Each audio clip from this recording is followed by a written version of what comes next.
Le MAG vous est présenté par You Know Why.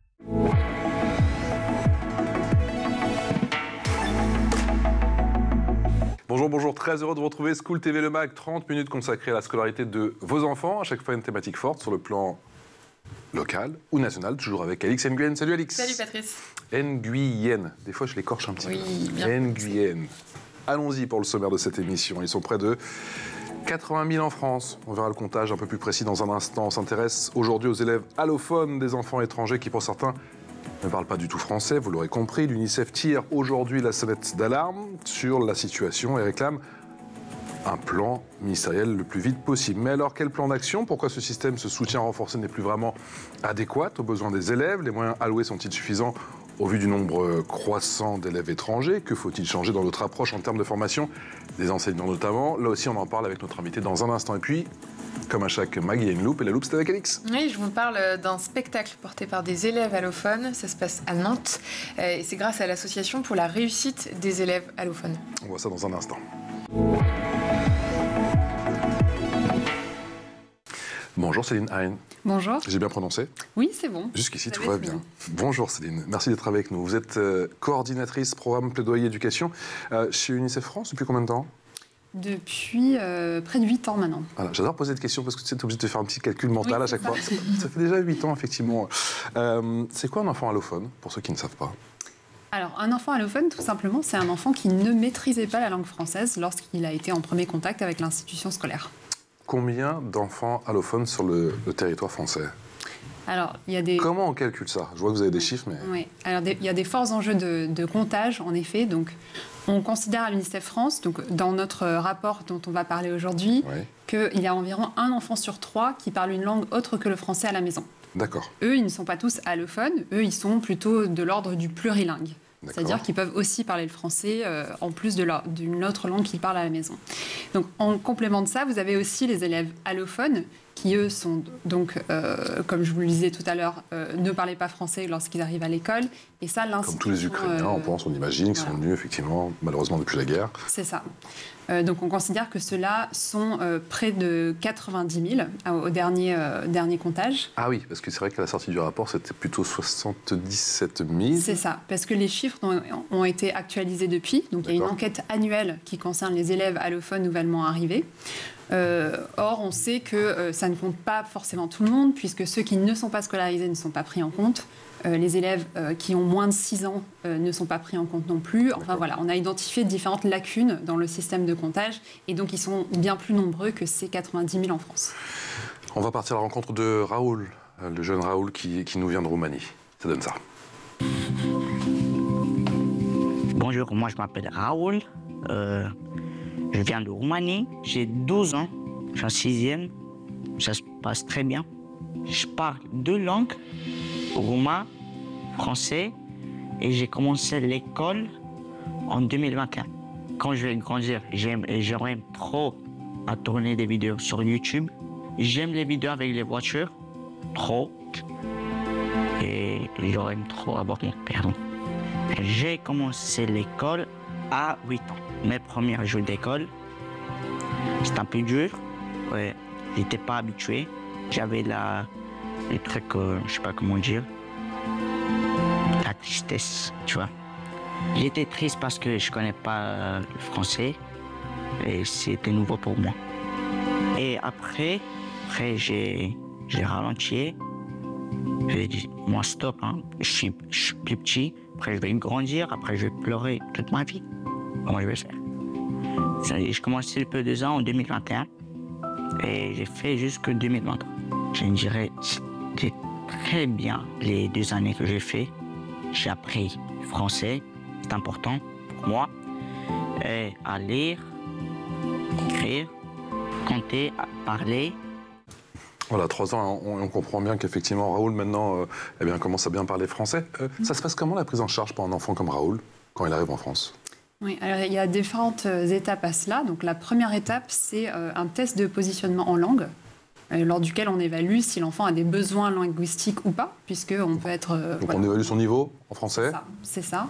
Et puis suite à cela, il y a une affectation dans un établissement scolaire. Donc ça peut être dans un dispositif spécifique de soutien en langue, qui s'appelle donc UPE2A. ou pour ceux qui n'ont pas été scolarisés antérieurement, celui-là, il s'appelle UPE2A NSA. D'accord. Voilà, donc ce sont des dispositifs où on passe un peu de temps dans la classe ordinaire et un peu de temps dans un dispositif spécifique. Donc l'inclusion reste quand même le principe de base de ce...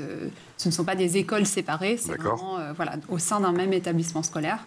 Et au terme de ce soutien, pendant 1 ou 2 ans, on passe en milieu ordinaire exclusivement. Il y a aussi un soutien psychologique, parce que Raoul le disait, il parlait de ses sentiments, de ses émotions, qu'il était triste, en tout cas les premières semaines, les premiers mois. Alors il faudrait, malheureusement on constate que cette on commence dans les il faudrait, ça y est. Ouais. Voilà, n'est pas toujours effective. Donc là, en l'occurrence, Raoul a été accompagné par une association qui fait de la médiation scolaire sur Montreuil, une association formidable d'ailleurs qui s'appelle École en chantier. Donc c'est dans ce cadre-là aussi qu'il a pu avoir accès à certaines ressources. Mais au sein de l'institution scolaire, on constate des différences dans l'accès aux différents services au-delà de l'offre scolaire. Et quand on estime qu'ils sont prêts à intégrer un établissement classique, est-ce que là, les enseignants sont formés à cet effet ou pas particulièrement ? Alors malheureusement, ça ne se passe pas toujours en termes de... Alors maintenant, ils sont prêts, hop, ils vont basculer en milieu ordinaire. C'est vraiment au terme de leur année ou de leurs 2 années, quel que soit leur niveau en langue. Ça se fait d'office. En fait, ça se fait d'office, ils passent automatiquement en milieu ordinaire. Donc c'est pas au cas par cas, d'accord. Ce n'est pas du tout au cas par cas et surtout, ce n'est pas vraiment en fonction de leurs besoins à eux. Et donc c'est ce qu'on préconise dans le rapport, qu'ils puissent avoir plus de souplesse dans ce système-là en fonction des besoins, qu'il y ait une évaluation au terme du dispositif pour voir effectivement quel est le niveau de l'élève, quels sont ses besoins et pour pouvoir mieux l'accompagner en milieu ordinaire. Et c'est quoi les conséquences justement s'ils y vont trop tôt ou C'est qu'ils peuvent rester avec des besoins linguistiques importants et donc ensuite ils basculent en milieu ordinaire. En milieu ordinaire, il n'y a pas forcément... on perd un peu l'effet cocooning dont parlait Raoul dans la vidéo et avec des enseignants qui malgré leurs efforts, ne sont pas forcément tous formés sur ces questions de français langue seconde. Donc c'est pour ça qu'on recommande à la fois une formation un peu obligatoire des enseignants en UPE2A, donc dans les dispositifs spécifiques, et en parallèle de ça, de plus en plus de formations pour tous les enseignants qui, à terme, pourraient se retrouver face à des élèves allophones. Ce système avec les UPE2A, il a été créé quand ? Alors, je ne pourrais pas vous dire la date initiale. En tout cas, il semble plus très adapté, en tout cas. Ouais. Actuellement, il est régi par des circulaires qui datent de 2012. Donc, elles n'ont pas été mises à jour depuis plus de 10 ans, depuis donc 12 ans plus précisément. Et ce qu'on constate, c'est qu'il y a un certain nombre d'imprécisions dans ces circulaires qui sont préjudiciables aux élèves et certains aspects qui sont obsolètes. Ouais, donc, par exemple, vous avez donc maintenant la scolarité obligatoire à 3 ans, donc depuis 2019, la loi dite Blanquer. Vous avez aussi cette obligation de formation entre 16 et 18 ans. Or, ces dimensions-là n'ont pas été intégrées au circulaire. Donc on se retrouve un peu sur un flou, notamment en ce qui concerne les lycéens. Comment on explique justement le manque de souplesse dans ce dispositif ? C'est avant tout un manque de moyens ou c'est autre chose ? Alors, je pense que ça se joue à différents niveaux.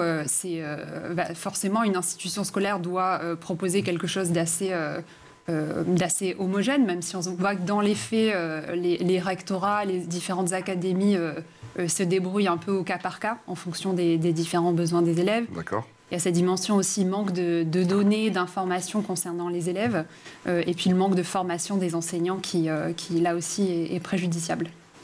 Et ça passerait par quoi de mieux former les enseignants ? Alors, il y a des formations spécifiques sur comment mieux accueillir le plurilinguisme dans sa classe. L'UNICEF ? Des formations UNICEF, non. Non, nous, on n'est bientôt. Pas... Après, il y a des formations formidables qui existent, qui ne sont pas suffisamment généralisées. Il y a aussi des initiatives académiques très intéressantes où on est sur de l'observation des gestes professionnels entre les dispositifs spécifiques et la classe ordinaire. Enfin, il y a beaucoup de choses formidables qui se font, mais malheureusement qui ne sont pas suffisamment généralisées. Et ce qu'on constate, je voulais revenir sur ce point, c'est qu'en France, on est quand même particulièrement peu développé sur la question de l'accueil des élèves plurilingues, puisque selon l'OCDE, seuls 8% des élèves, 8% des enseignants se sentent préparés ou bien préparés à accueillir des élèves plurilingues en classe, alors que la moyenne de l'OCDE est plutôt de l'ordre du 26%. Donc vous voyez qu'on est... Et il y a un pays énorme. modèle, un pays référence ? Alors, j'aurais du mal à vous citer le pays référence. Peut-être que les pays scandinaves seraient plus, comme d'habitude, mieux armés sur ces questions-là. Pourquoi ce sujet, effectivement, à propos des élèves allophones, et il y en a beaucoup, et il y en a de plus en plus année après année, vous nous en avez parlé, effectivement. Céline, pourquoi ce sujet est-il au final sous-exposé, voire minoré par les autorités ?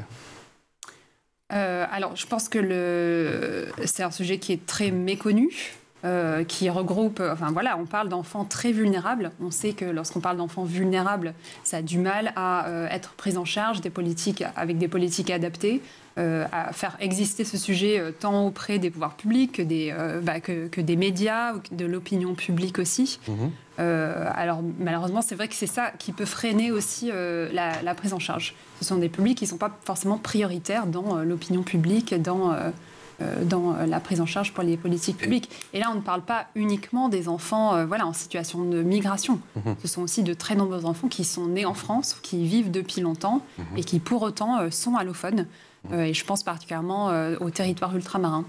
On est sur des territoires comme la Guyane, on a 70% des enfants allophones, ou Mayotte, on serait près de 100% d'enfants allophones. Pour autant, ces enfants sont régis en fait, au même système des UPE2A, alors que tout le monde est allophone. Est-ce que vous avez le sentiment que les autorités ont pris conscience de l'importance de la réussite de ces élèves également pour le système éducatif et plus largement pour la société française ? Alors en tout cas, on y travaille. Je ne sais pas si actuellement c'est le cas, mais à l'UNICEF France, on va travailler pour que ce soit davantage le cas. Donc sur volet réglementaire, notamment via cette fameuse circulaire qui mériterait d'être mise à jour. C'est pour ça qu'on a lancé un appel à la nouvelle ministre de l'Éducation nationale. Et aussi sur le volet... Qui est réceptif, d'après vous ? Ou qui le sera ? Bon, elle en arrivée, bon, on verra. Qui le sera. On reste optimiste sur ces questions. Avec un véritable, vous souhaitez un plan ministériel ? Oui. Et des actions très concrètes. Si vous deviez nous nommer justement quelques actions très concrètes à installer assez urgemment, ce seraient lesquelles ? Donc je vous parlais de la mise à jour de ces circulaires. Donc ça, c'est très concrètement sur des enjeux d'accès. Fixer par exemple des taux, des délais maximaux pour l'intégration dans les dispositifs UPE2A. On sait qu'on a par exemple des difficultés avec les mineurs non accompagnés qui peuvent se retrouver pendant de très nombreux mois, voire années, en attente d'une affectation, puisque les circulaires ne précisent pas quels sont les délais maximaux déjà de tests et ensuite d'affectation. Donc ça peut être une première chose. Et puis sur la formation, on a déjà un petit peu parlé. Quelle serait la formation minimale à attendre de tout enseignant UPE2A, qui n'est actuellement pas le cas. Voilà, ce sont plutôt des recommandations. Et pour tous les enseignants aussi, de généraliser une formation à la prise en compte du plurilinguisme pour atteindre les taux à minima, les taux moyens européens sur cette question-là. Et vous savez si les enseignants, eux, seraient favorables à être tous formés ? Globalement, ils sont plutôt réceptifs ? Alors, en tout cas, dans le cadre de ce rapport, on a pu s'entretenir avec plusieurs enseignants UPE2A ou UPE2A NSA.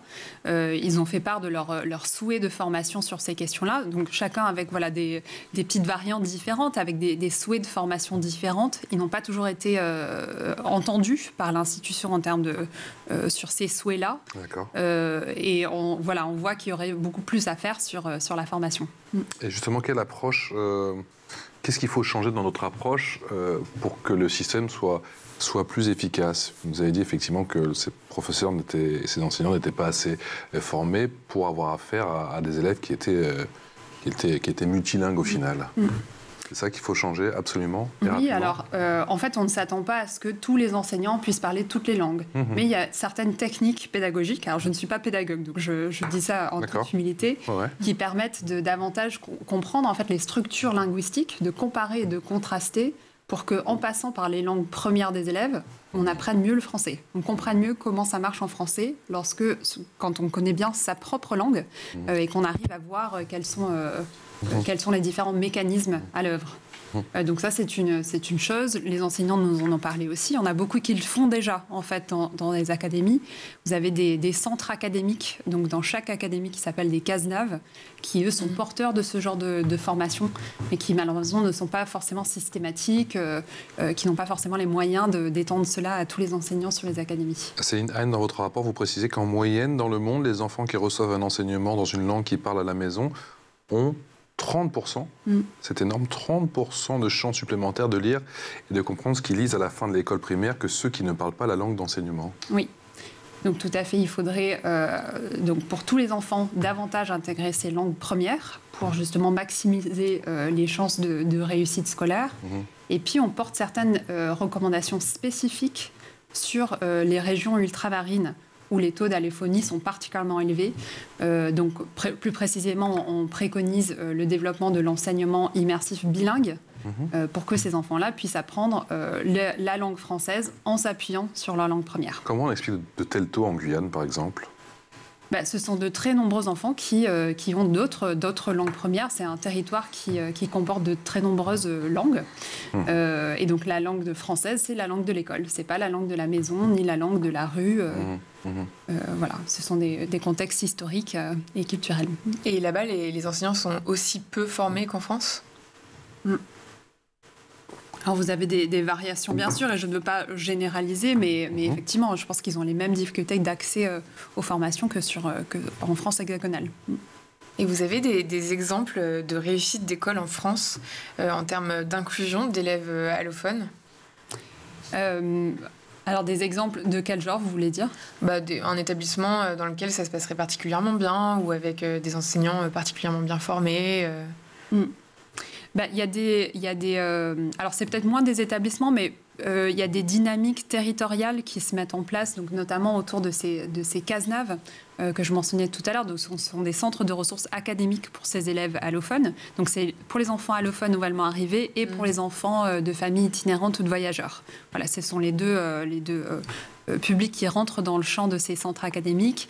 Et il y en a certains qui sont particulièrement dynamiques, qui mettent en place par exemple des formations croisées ou des rencontres pluriprofessionnelles entre les acteurs de terrain associatifs qui sont au plus près de ces enfants-là et les professionnels. Voilà, il y a un certain nombre de bonnes pratiques qu'on cite dans le rapport. Une autre qui me vient comme ça, c'est une cellule d'accueil qui est mise en place en Haute-Garonne, si je ne me trompe pas, dans lequel les enfants lorsqu'ils sont accueillis à l'école, il y a tout un système de maillage associatif, institutionnel autour d'eux, pour qu'ils puissent aussi avoir accès aux soins psychosociaux, à d'autres types de services dont ils pourraient bénéficier. Alors très concrètement, aujourd'hui, on doit s'appuyer sur les associations, sur le tissu associatif pour optimiser, si je puis dire, ce maillage territorial. On n'a pas d'autres solutions aujourd'hui ? En tout cas, c'est un modèle que l'on préconise, la volonté un modèle politique. Partenarial. Donc, bien sûr, ça n'exclut pas l'action publique, mais en termes d'efficacité, nous, on croit beaucoup à cette collaboration entre les acteurs associatifs et la compétence de l'État. Quel impact pour le pays, tout simplement, pour la France, si tous ces enfants allophones sont confrontés à l'échec scolaire ? On a déjà une idée ? Alors, j'aurais du mal à me projeter dans ce que ça voudrait dire une meilleure réussite. Mais en tout cas, lorsqu'on regarde, par exemple, les résultats PISA pour la France, on sait que la France est, comme on sait, championne des inégalités scolaires. Et on voit que la politique publique, pour faire face à ces inégalités, est très souvent basée sur des enjeux plutôt de précarité économique ou sur des enjeux de politique d'éducation prioritaire, par exemple. Et que ce critère de besoin en langue, il est très souvent occulté ou pas suffisamment pris en charge, en tout cas pour répondre efficacement à ces difficultés-là. Donc, si on arrive à plus efficacement faire réussir les élèves allophones, mécaniquement, on sera un petit peu meilleur dans PISA, peut-être, et ça nous ferait du bien. Réduire les inégalités scolaires en France. C'est l'heure de la loupe, et la loupe, c'est avec Alix. Ma chère Alix, aujourd'hui tu nous parles d'un spectacle porté par des enfants allophones au Dervallières et ça se trouve à Nantes. Bravo. Et oui, c'est un projet qui a pu voir le jour grâce à l'Association pour la réussite des élèves allophones. Elle accompagne ces enfants dans l'apprentissage de la langue française. Ils sont scolarisés à Nantes et ils ont coécrit une pièce de théâtre qu'ils ont jouée en juillet dernier. On voit les images. Le spectacle s'intitule « Un chapeau sur la tête » et ils s'inspirent de leurs propres expériences d'enfants allophones. Et ils mettent en scène des moments de joie, de tristesse, mais aussi de peur et de fierté. L'objectif était de libérer leurs émotions. L'association a été fondée à Nantes en 2021 par Nadia Al-Soleiman. On l'écoute. Aria part de sa vision de lutter contre l'inégalité des chances dans la réussite scolaire et lutter pour une école inclusive en accompagnant les élèves allophones vers la réussite scolaire.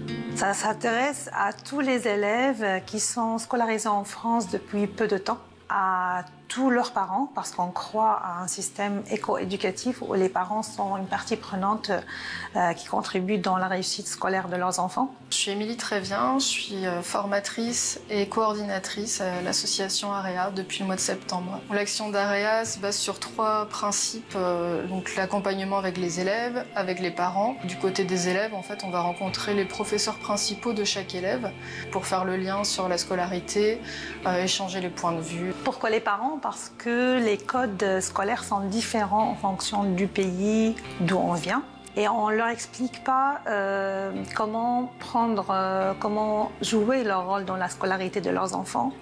Il y a des codes scolaires qui sont propres au système éducatif français, comme les outils de communication avec les parents, les sites comme École Directe, Illico, etc. Et ce qu'on a remarqué, c'est qu'il y a un isolement scolaire par rapport aux parents de ces élèves qui ne comprennent pas comment ça se passe et aussi qui signent souvent des documents sans les avoir lus, ce qui impacte directement les orientations professionnelles de leurs enfants. Et pour ces élèves, des cours individuels ou en petits groupes de 2 ou 3 sont proposés chaque semaine pour approfondir leur maîtrise de la langue et leur offrir un accompagnement méthodologique. L'association leur propose également des ateliers pendant les vacances scolaires autour de la littérature, de la gestion des émotions et de la découverte de la ville. Toutes ces actions sont menées par des bénévoles qui identifient les besoins de chaque enfant et mettent en place des formations adaptées. L'an dernier, 100 bénéficiaires ont été accompagnés, dont 60 parents. Céline, impliquer les parents, c'est déterminant ? Absolument, absolument. Dans notre rapport, on préconise donc des modèles de coéducation pour que les parents puissent être davantage impliqués dans la réussite de leurs élèves. Alors, il y a certains programmes qui existent. Vous avez par exemple le programme Ouvrir l'école aux parents pour la réussite éducative, OEPRE. On voit que ce programme n'est pas suffisamment généralisé, n'est pas suffisamment déployé sur les différents territoires. Il consiste en quoi ce programme ? Parce qu'effectivement... Nadia Al-Soleiman, dans le reportage d'Alix à l'instant, parlait d'isolement scolaire pour les parents. Oui, alors voilà, vous avez des élèves allophones, donc très souvent leurs parents, eux aussi, sont allophones. Donc ce sont des actions à mettre en place pour faire le lien, des actions d'interprétariat aussi, pour que vous n'ayez pas parfois des enfants qui sont dans des positions de devoir traduire sur des enjeux scolaires entre l'institution scolaire et leurs parents. C'est très fréquent. C'est très fréquent malheureusement. Il n'y a pas suffisamment de budget sur les enjeux d'interprétariat très souvent. Donc ça serait une autre piste à explorer. On rajoute sur le rapport, on rajoute. Il y a tellement de choses. Au final, le devenir de ces enfants allophones, est-ce qu'il passe par le devenir de l'école inclusive en France ? C'est vrai que l'école inclusive en France fait tout de suite penser à des enjeux plutôt de handicap. Or, il y a un vrai enjeu à élargir ce qu'on appelle l'école inclusive pour faire appel vraiment à tous les besoins éducatifs particuliers des élèves, dont ce besoin-là. Céline, vous préconisez également de développer l'enseignement bilingue immersif, on en a parlé dans les territoires ultramarins, au vu des chiffres notamment en Guyane, et reconnaître davantage les langues des élèves.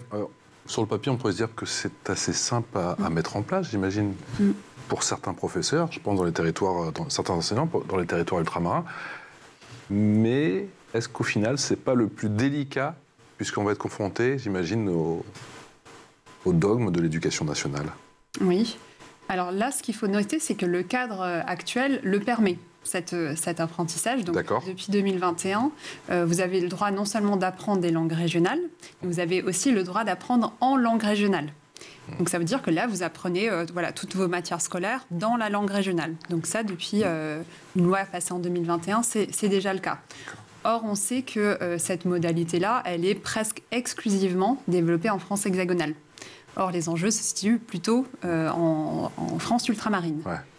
Donc nous, c'est pour ça qu'on appelle de nos voeux à ce que... Pays Basque, ça passe, en Bretagne, ça passe. Par contre, en Guyane, Martinique, Guadeloupe, c'est plus compliqué. Après, il y a un certain nombre de contraintes, bien sûr.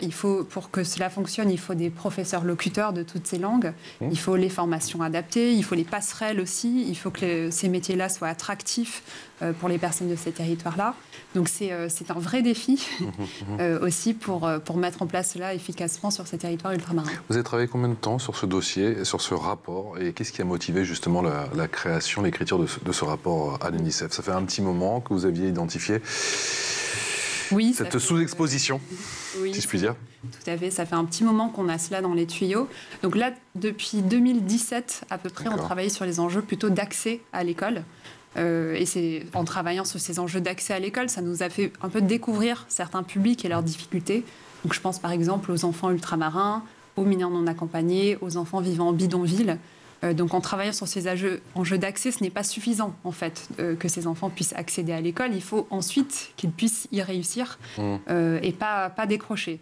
Donc c'est un peu la suite logique de nos travaux sur l'accès, de maintenant s'intéresser vraiment à ce qui se passe à l'école et comment est-ce que ces enfants-là réussissent. Et comment on peut tendre la main justement à ces enfants qui passent très souvent, vous l'avez évoqué, sous les radars classiques? Comment on peut leur tendre la main aujourd'hui? Comment on les repère? Comment on peut les aider? Vous voulez dire ceux qui ne sont pas scolarisés? Ceux qui ne sont pas scolarisés, oui. Parce qu'il y en a, j'imagine qu'il y en a pas mal. Oui. Alors ça, de la même façon, ce sont des actions collaboratives entre les acteurs des collectivités, qui eux sont un peu en première ligne aussi sur ces enjeux d'inscription scolaire notamment, des associations qui, elles, sont au plus proche des enfants vulnérables. Et le message que nous portons à l'UNICEF France depuis plusieurs années porte sur le chiffrage, le meilleur chiffrage de ces enfants, puisqu'on porte cette recommandation d'un observatoire national de la non-scolarisation, qui permettrait tant de chiffrer combien ils sont actuellement, d'identifier les différents acteurs et de proposer des solutions individualisées à chaque enfant.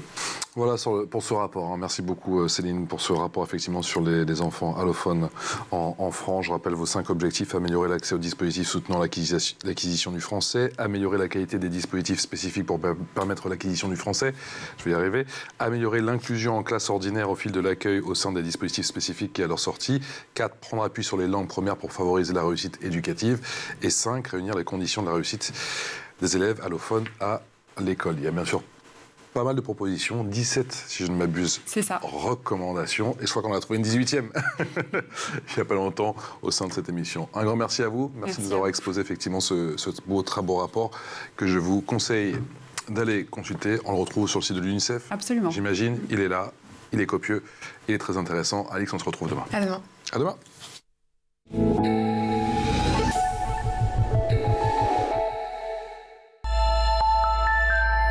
Le MAG vous a